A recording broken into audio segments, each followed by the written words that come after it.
a small republic, it grows into the greatest empire ever known, lasting for over 600 years. At its height, it stretches from London to Baghdad, projecting its power with the first professional army and creating the model of Western civilization. And yet, when the empire begins to falter, it collapses with shocking speed. It takes only 100 years for the imperial edifice of Rome to vanish like smoke, swept away by the barbarian invasions. How did it happen?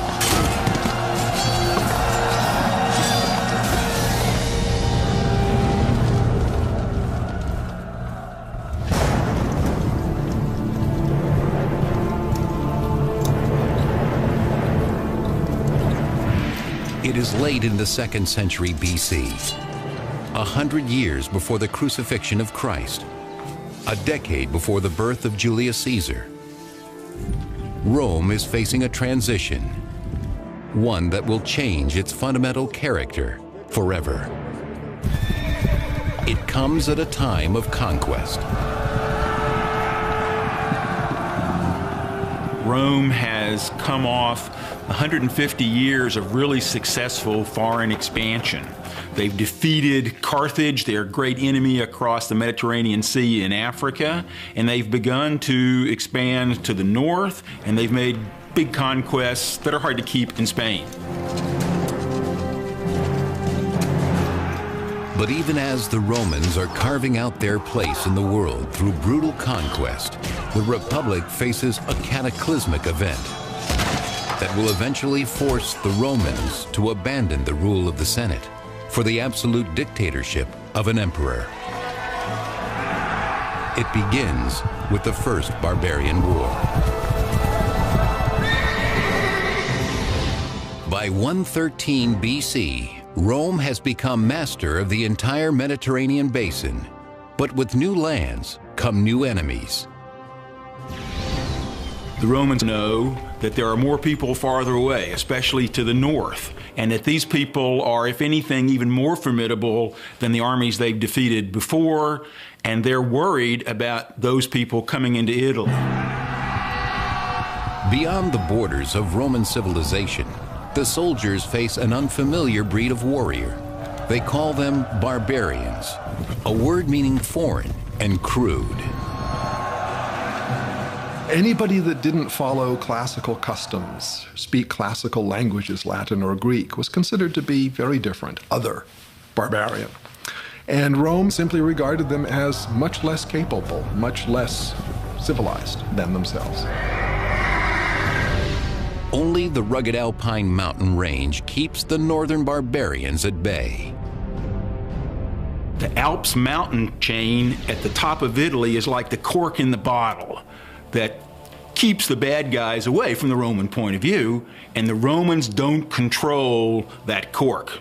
And so they know that it could pop out at any time and the enemy could come pouring into Italy, or at least that's their fear.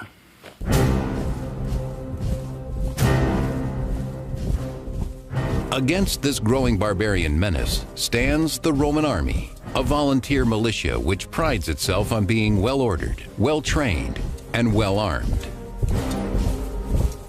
An individual Roman soldier would be wearing metal and leather armor, a helmet, something to protect his chest. All of this armor together could weigh as much as 60 or 70 pounds, half his body weight. The burden of Rome's expansion falls squarely on the shoulders of these battle-hardened men. But back in the capital, it's the wealthy government officials who reap the benefits. Rome is not an empire yet, but a republic ruled by the Senate. At the top of the political ladder are two elected officers known as consuls. They were the highest civilian and military officials in Rome. Above all, their responsibility was to lead the army, because national security came first. But they were also, because of their tremendous prominence, very important in setting the agenda for politics, for legislation, for reform. Though the Roman Republic embraces democratic ideals, all men are not created equal. Soldiers may win the battles for Rome, but they dare not hope to achieve the position of consul. The highest office is reserved for members of Rome's most important families, like Gnaeus, Papirius, Carbo. A very small number of families dominated the elections to become consul. This is part of the belief that Rome really needed the kind of honor that came from a long, distinguished family history. Now, as Rome expands, this honor is no longer based on merit, but on money. What's happening in Rome is, as Rome conquers more territory, more wealth is going to flow into the city. And there's a sense that wealth is going to demoralize the citizen body and the aristocracy both. That as wealth becomes more and more powerful in Roman society, more and more enticing, that this is going to infiltrate its way into the political process. By spreading around his wealth, Carbo can buy his place as consul. In terms of campaigning, one of the things that you'll find as you go on later in the Republic is the system becomes extremely corrupt. You have people bestowing all sorts of largesse, any sort of little kind of gifts or remuneration in order to get your vote. But in the north, a dangerous new tribe, the Cimbri, is on the move. From their home in northern Europe, they journey south toward Roman territory. Completely uncivilized, the Cimbri radiate terror, according to the famous ancient biographer Plutarch. They were believed to be German tribes based on their great size, the light blue color of their eyes, and the fact that their name, Cimbri, is the German nickname for plunderers.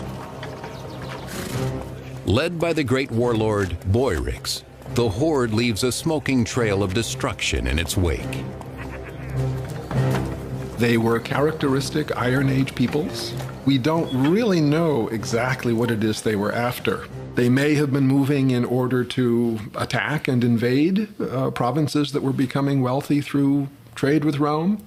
They may have simply been coming to seek their fortunes in what they perceived as a richer land near the Mediterranean. The Cimbri aren't the only ones lured by Rome's growing wealth. On the way south, two more barbarian tribes join them, the Teutones and Ambrones. The combined barbarian armies are heading straight for an alpine pass into Roman territory, guarded by the simple villagers of Noricum.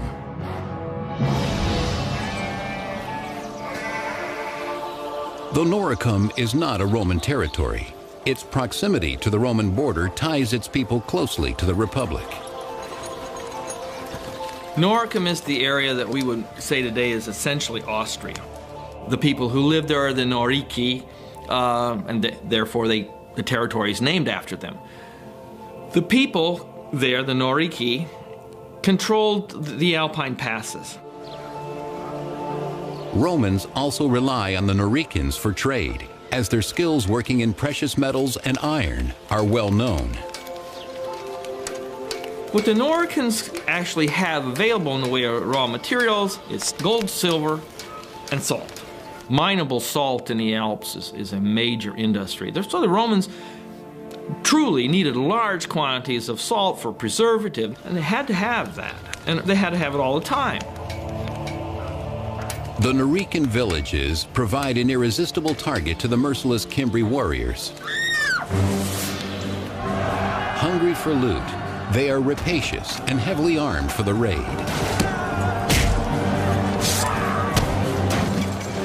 By the period we're talking about, the 2nd and 1st centuries BC, the Cimbri had very effective swords, spears, shields, helmets are rarer, but they were fully equipped with very able kinds of weapons. But the barbarians are after more than the Noricans' wealth. The northern barbarians who were migrating, what they wanted above all was land. They weren't there to raid and leave, they wanted to live next to the Romans. The craftsmen of Noricum stand no chance against the warriors of the north.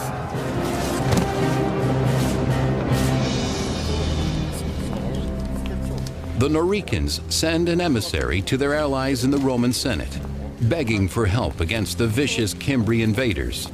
They seek out the aristocrat Carbo, whose politicking has finally paid off. He now holds the post of consul, the most prestigious office in Rome. Carbo orders his aide to begin preparations for war. He has just 1 year to win the glory and riches that come from battle. We're talking about needing to show the qualities of leadership through a display of manliness.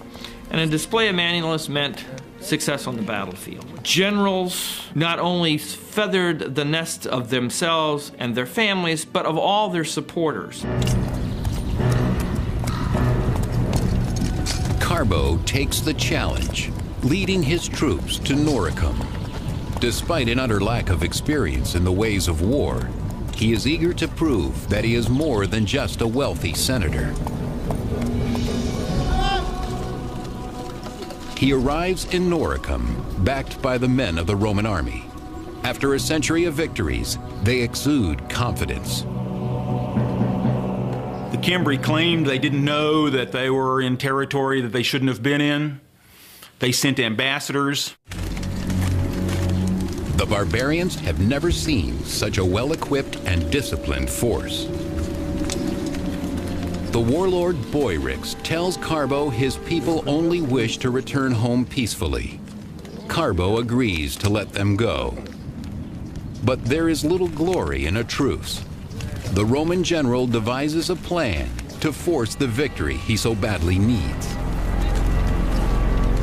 Carbo pretended that he was going to negotiate, and then he sent his troops on a shortcut to attack the Cimbri before the ambassadors could get back, thinking that his sneak attack would work.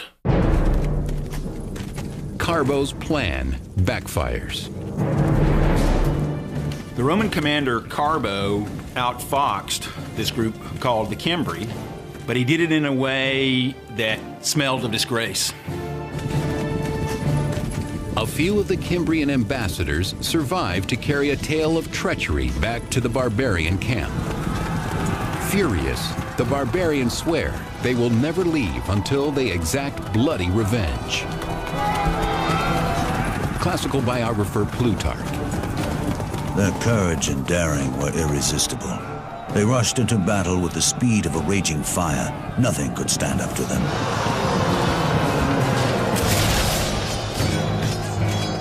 Led by two warlords, Boyrix of the Cimbri and Tudabad of the Teutones, the barbarians advance in inexhaustible waves.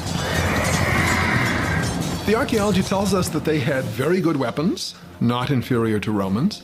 It tells us that they had real military organization with infantry troops, with officer corps. So we can tell quite a bit. Certainly we can tell much more than the Romans seemed to understand until it was too late. Consul Carbo suddenly finds himself far from the comfort and privilege of Roman politics. Here, the language of power is spoken in steel and blood. As consul, chief war magistrate, he fails miserably. Because the chief war magistrate is only out there for a year, it's very frequently amateur hour out there on the field of battle. So you end up with very frequently inept leadership in a very important position, and on occasion results in disaster for the Romans. The battle for Noricum is such a disaster. The Romans were in the end saved from being pushed over the cliff into the hell of utter destruction only by a giant storm, lightning, thunder, and rain. Knocked from his horse, Carbo struggles to flee from the deadly chaos. He escapes the battle only to commit suicide, for he has disgraced himself and Rome in the eyes of the gods. God saved the Romans, but only just, and only after many, many had been killed. What did that mean? It meant the gods were unhappy at the way the Romans behaved. And yet the Romans cling to the notion that only the aristocrats can lead them to victory. The Romans believed that old meant good, new meant dangerous. So they, for their politicians and their leaders, they preferred people with a long, distinguished family history. Over the next decade, a string of nobles, all armed with more arrogance than skill, lead armies north to protect Rome's province in Gaul. They meet the barbarians at Tolosa, Bertigala, and finally Arausio, present-day Toulouse, Bordeaux, and Orange, France. In each instance, the barbarians completely rout Rome's heralded legions. The Romans had their particular formal ways of fighting. If we think of the beginning of the film Gladiator, that's a perfect representation of how Rome liked to fight. Take hours to set up everything in the battle order and then launch the attack. In contrast, the barbarians' counterattack is unpredictable and devastating to the Roman lines. You have these lines of men, and if the person next to you goes down, the person behind will step into that gap. And death would be much, much more intimate.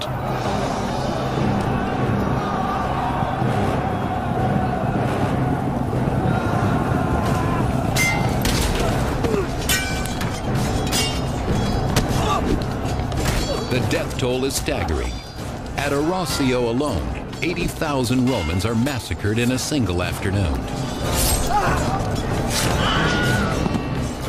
When an army lost its cohesiveness, then the men were literally like fish in a barrel to be picked off at leisure by the other side. So when a side has been defeated, then the victors, they just slaughter them one by one, with no danger to the people doing the slaughtering. It's not a battle anymore, it's a mass execution.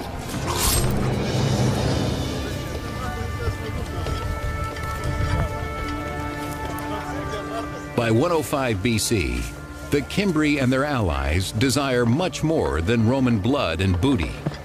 Some members of the clan want to set down roots. They were farming peoples, they engaged in trade, they lived in small villages. People were growing wheat and barley, rye, oats, millet, a whole variety of different kinds of cereals. They were raising lentils and peas and beans and other kinds of garden crops. Cattle were extremely important. Pigs, sheep, and goat were all being raised. This new domesticity alarms the Romans. To their minds, the only thing more threatening than a barbarian warrior is a barbarian woman. The presence of women is a standard Roman way of communicating that this is an invasion for settlement. In other words, this is a group that's coming in to significantly alter the way we live, to threaten our basic values. If it's just a raid, it's just a bunch of teenage guys, we can deal with that. But see, when we throw women into the description, we have the migratory feature, and there it's a permanency. It requires a sterner and long-term solution. It requires a general who can beat the barbarians back once and for all.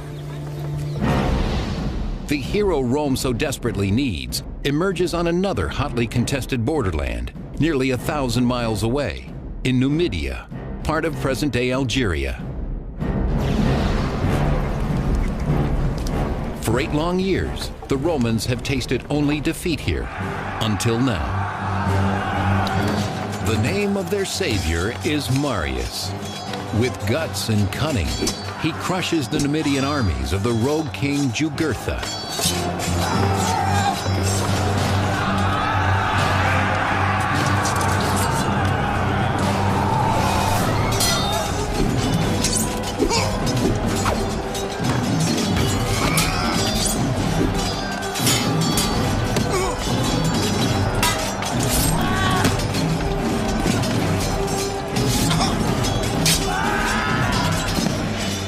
Rome needed great soldiers, and Marius was the greatest Rome had yet seen.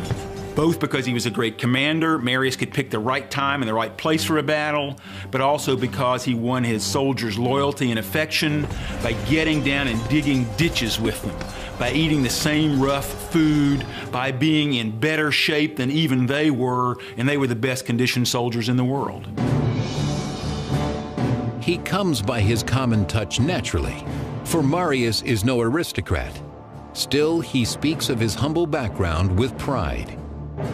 I cannot point to my ancestors, but I can show medals and other military honors, to say nothing of the scars on my body, all of them in front. These are my title of nobility. Now, as the northern barbarians close in, the Romans turn to Marius, their last and best hope. He's a proven military commander, and you don't want to fool around when you have Teutones and Cimbri who have defeated army after army. You really want to take care of the problem urgently, and so you want to send a capable leader out on the field. But even the great Marius cannot lead without men to follow him. Devastated by a decade of war, Rome faces critical troop shortages.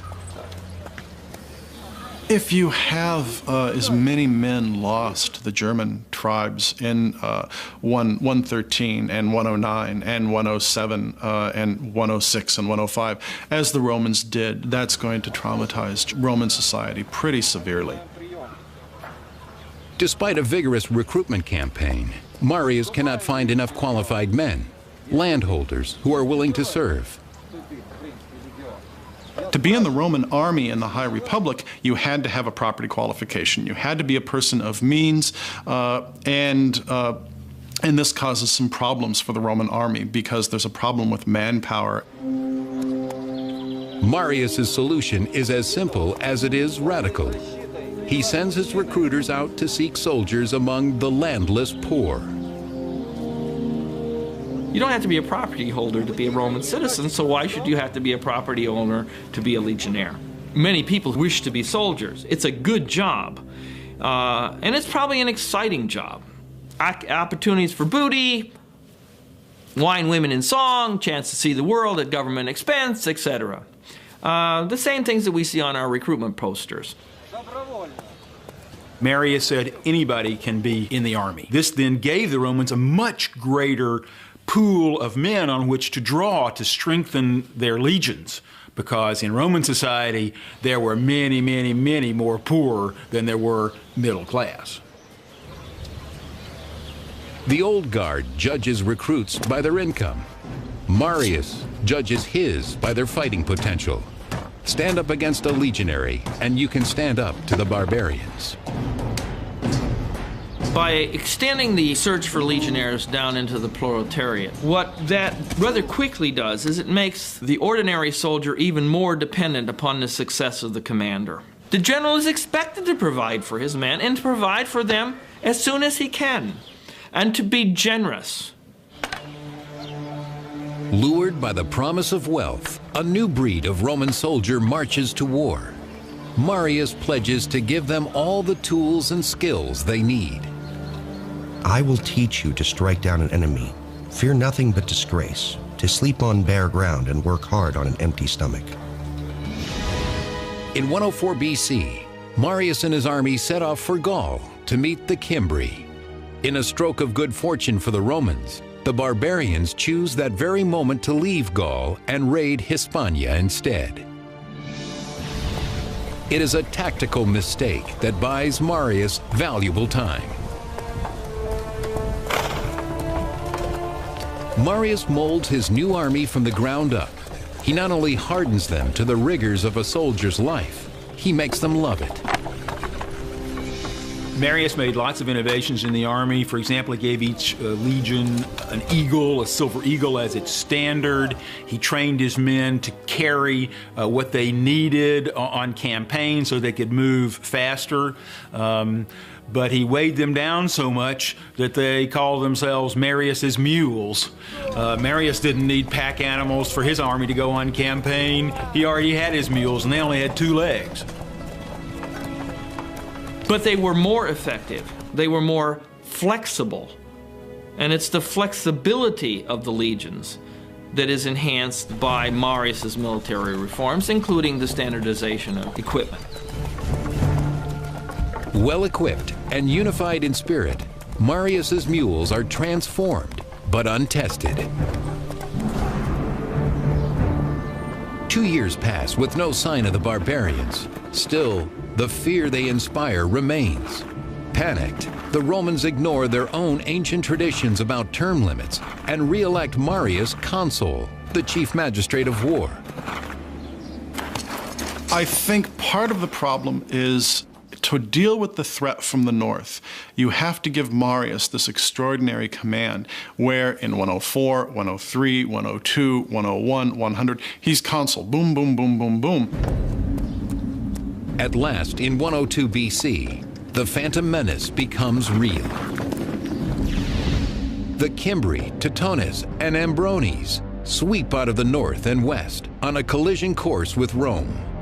Marius builds a fortress near Arausio. He sends another army to guard Noricum. For above all else, the Alpine passes into Italy must be protected. Within weeks, half of the horde, the Teutones and Ambrones, swarm around Marius's fort, a terrifying sight according to Plutarch. Their numbers appeared to be infinite. They were hideous to look at. Their speech and their shouting were unlike anything that anyone had ever heard before. And yet Marius forces his men to look and learn. Marius was a brilliant military man. He understood the life and the thoughts and the psychology of a soldier. What Marius gave to the Roman Republic was confidence that Romans could defeat the fiercest barbarians in the world. The fortress holds. The Teutones and Ambrones cannot pass. 150,000 strong, they head south, seeking another Alpine pass. The Romans pursue them at a distance, in no hurry to engage till the right time and place. For Marius has already picked out the perfect battlefield, where he will at last unleash the power of his unconventional army. He moves his troops from his fortress at Arausio to Aquae Sextiae, modern-day Aix-en-Provence, France. There, Marius orders his men to set up camp. He chooses his position carefully. The Roman camp is a singular military piece of machinery. It would preferably be on high ground in order to see any kind of enemy maneuvers. It's going to be laid out on a grid pattern. You're going to surround it with a deep ditch, and you're going to have a rampart dug heaped up above that ditch, what's known as an ager, and everyone would have their place. There is one more feature that most camps have, but this particular camp is lacking. Classical biographer Plutarch. Marius chose a place that was not very well supplied with water. They said he did this deliberately so as to encourage his soldiers to fight. When people complained they were thirsty, Marius pointed to a river running close by the barbarian camp. "There is some drinking water for you," he said, "but you have to pay for it with blood." On the banks of the Rhone River, settled side by side in two great camps, the Ambrones and Teutones have plenty of fresh drinking water. Confident that the Romans are no match for them, the Ambrones lose themselves in feasting and making merry. The Romans, especially the ordinary soldiers, were afraid of the northern barbarians, the ones from the farthest north, from the coldest climates. Tough climates made for tough men. They were much bigger than the Romans, they were much louder than the Romans, and from the Roman point of view, they were smelly. Not because they didn't bathe, they probably bathed more than the Roman soldiers, but they used, shall we say, a different cologne, bear fat.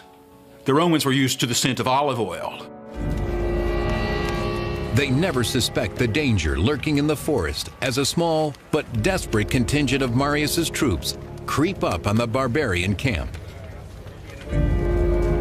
Roman soldiers were always afraid because they weren't fools. They knew that they were going to be in danger of being killed just as easily as the enemy, because Roman soldiers didn't do their real killing from a distance.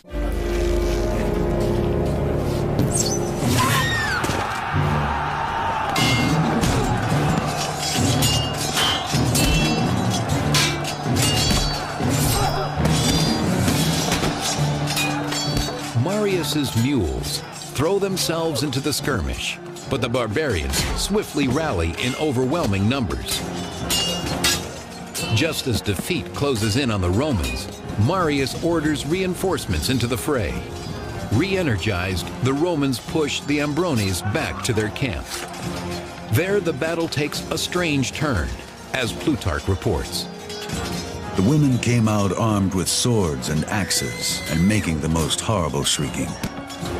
They threw themselves into the thick of the fighting, and though their bodies were gashed and wounded, they endured it to the end with unbroken spirits. The barbarian women always came to the battlefield. Sometimes the women would pull the wagons up right behind the men so that they couldn't retreat from battle. They'd block them in. The women were so aware of their sense of honor and liberty that they thought death was better than retreat.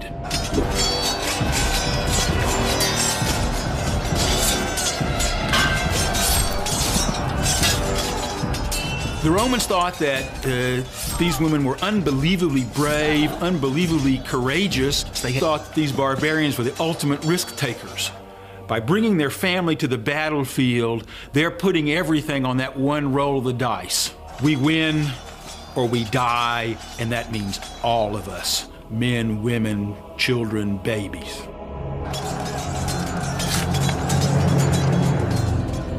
But the Romans also have something to protect: their honor and homeland.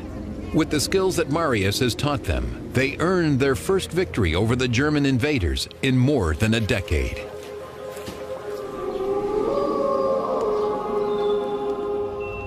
Back at camp, Marius prepares for the revenge attack that will certainly be launched by Teutobod, king of the Teutones.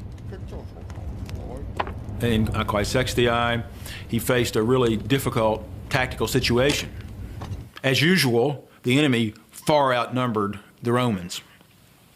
But Marius, always able to choose the right time and the right place, carefully selected the terrain.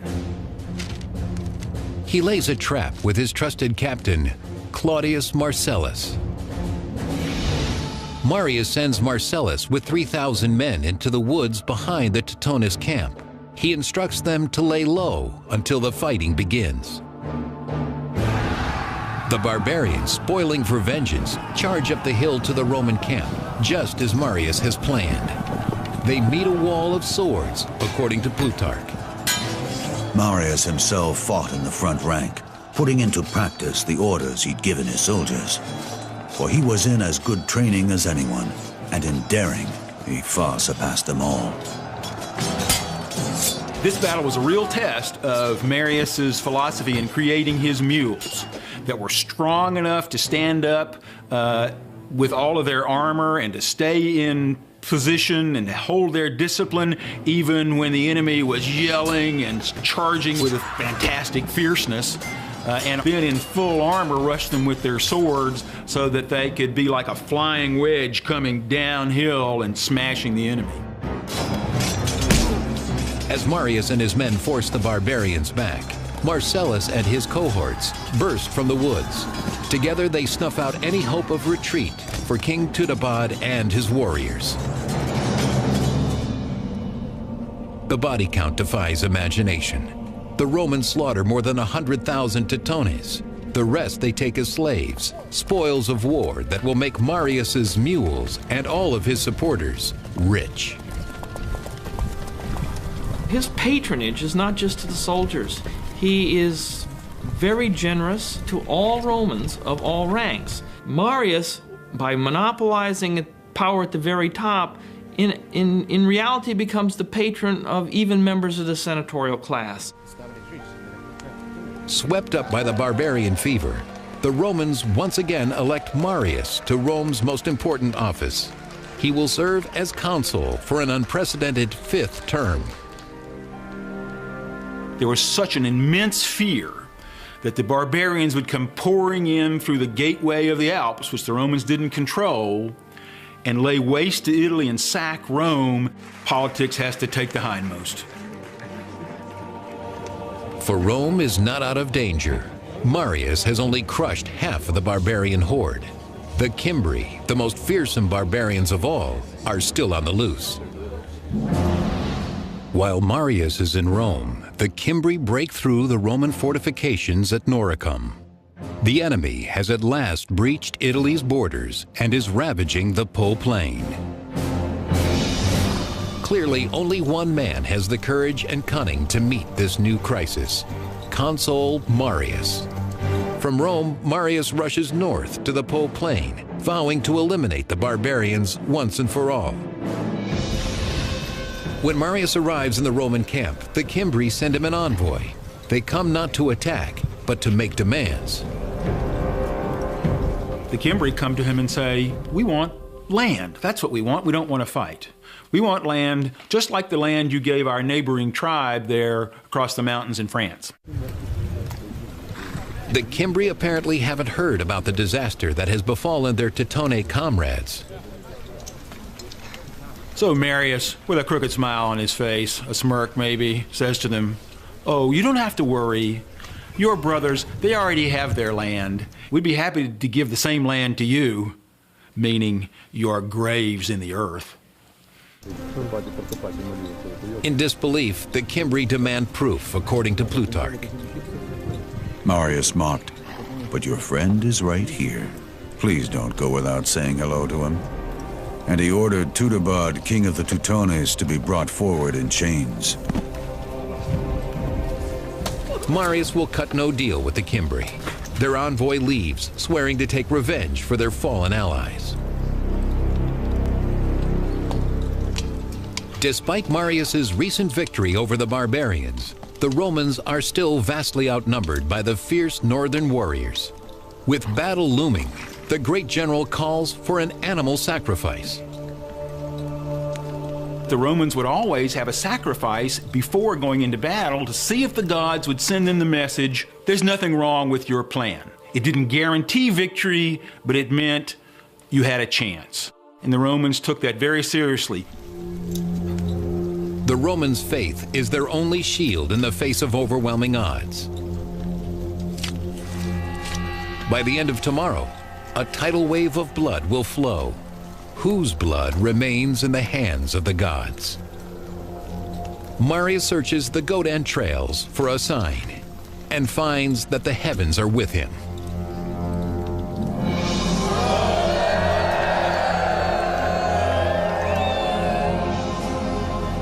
In 101 BC, all Rome holds its breath as two mortal enemies meet outside the hamlet of Vercelli, Italy. 15,000 strong, the Cimbri cavalry rides onto the field of battle.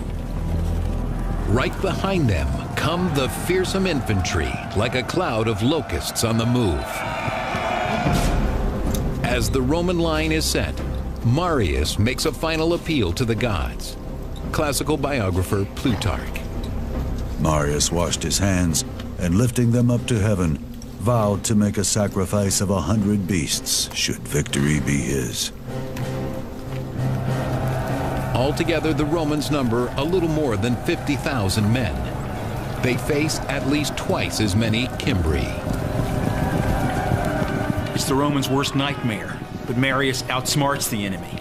He gets his troops in position first, so that the sun will rise behind the Roman soldiers. When the sun gets to its full power, it reflects off the Romans' shiny armor, and the barbarians think that the sky is on fire, like the gods have sent lightning bolts to help their enemies. Sensing the Cimbri's sudden anxiety, the Romans attack.